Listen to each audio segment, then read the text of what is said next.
రామజోగయ్య శాస్త్రి గారు మాట్లాడతారు ఇప్పుడు. అందరికీ నమస్కారం.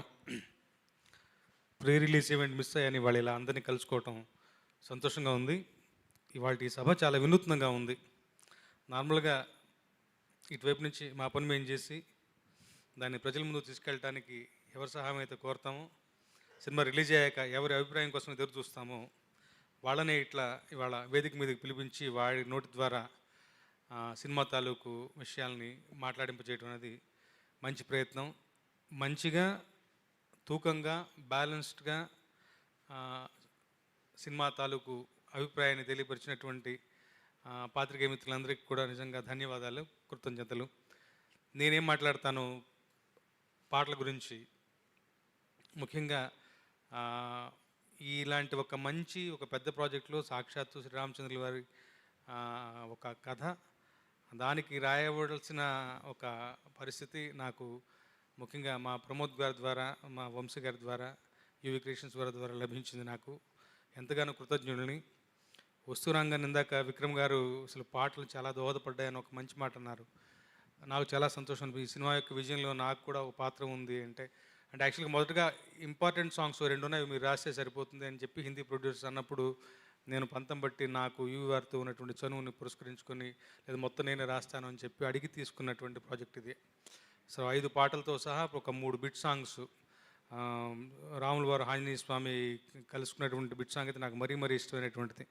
అలా అందంగా 5 పాటలు ఒక 3 బిట్ సాంగ్స్ ఇష్టంగా నాకు వలసిన స్వేచ్ఛని ఇచ్చారు డైరెక్టర్స్ ఓం రౌత్ గారు, వాళ్ళ టీం అందరూ కూడా. మంచి పాటలు రాసుకున్నాను. ఆ పాటలు స్క్రీన్ మీద బ్రహ్మాండంగా ఉన్నాయంటున్నారు. ప్రీ రిలీజ్ ఈవెంట్ దగ్గర నుంచి, జూక్ బాక్స్ రిలీజ్ అయిన దగ్గర నుంచి మంచిగా ప్రజాదరణ పొందిన పాటలు. సినిమా యొక్క విజయంలో పాటలు కూడా భాగస్వామ్యం ఉందంటే నేను చాలా ఉప్పొంగిపోతున్నాను. చాలా సంతోషం నిజంగా. ప్రభాస్ గారి ఫ్యాన్స్ దగ్గర నుంచి నార్మల్ సినీ గోయర్స్, ఏమంటాం, సంగీతాన్ని ఇష్టపడే సంగీత ప్రేమికులందరికీ కూడా, ముఖ్యంగా పేరు పేరున అందరికీ కృతజ్ఞతలు.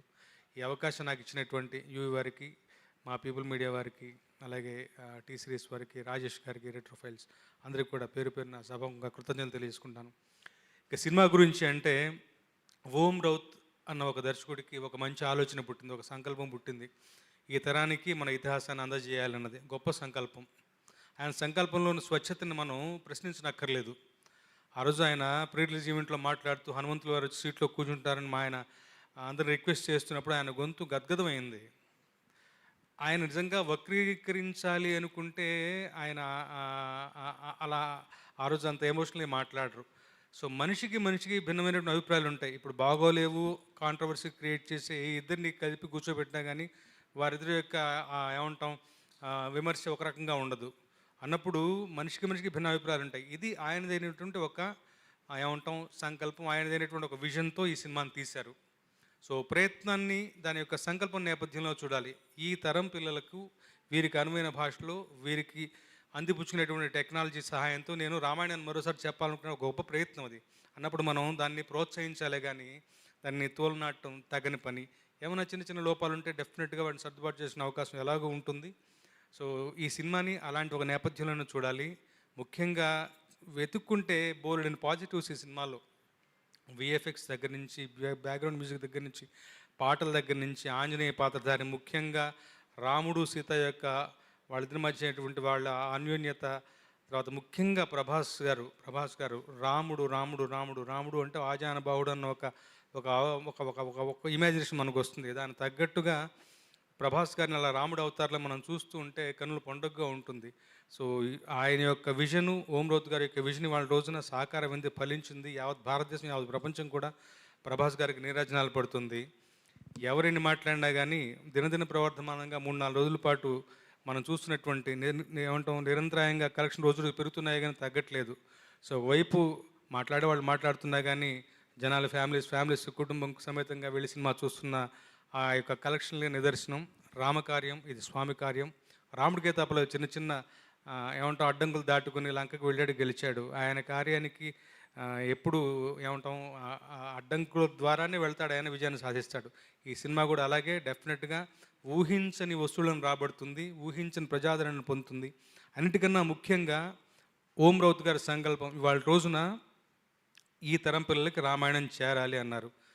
రామాయణం ఈ సినిమా చూసినంత మాత్రాన అరణ్యకాండ యుద్ధకాండ మాత్రమే ఉంటాయి, పూర్తి రామాయణం తెలిసిపోదు.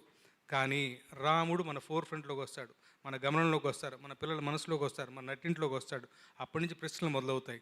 వాళ్ళకి రాముడు పరిచయం అవుతాడు, ఇంటికి వెళ్తారు, తెలియంది తెలుసుకుంటారు, చదువు తెలుసుకుంటారు, ఇంట్లో పెద్దవాళ్ళని అడిగి తెలుసుకుంటారు, నేర్చుకుంటారు. రామాయణం ఒకటి మహాసముద్రం, దాంట్లో ఉన్నటువంటి ఆదర్శాలని మంచిని అడిగి తెలుసుకుని మరి ఈ వాళ్ళ యొక్క జీవితాన్ని సార్థకత చేసుకుంటారు.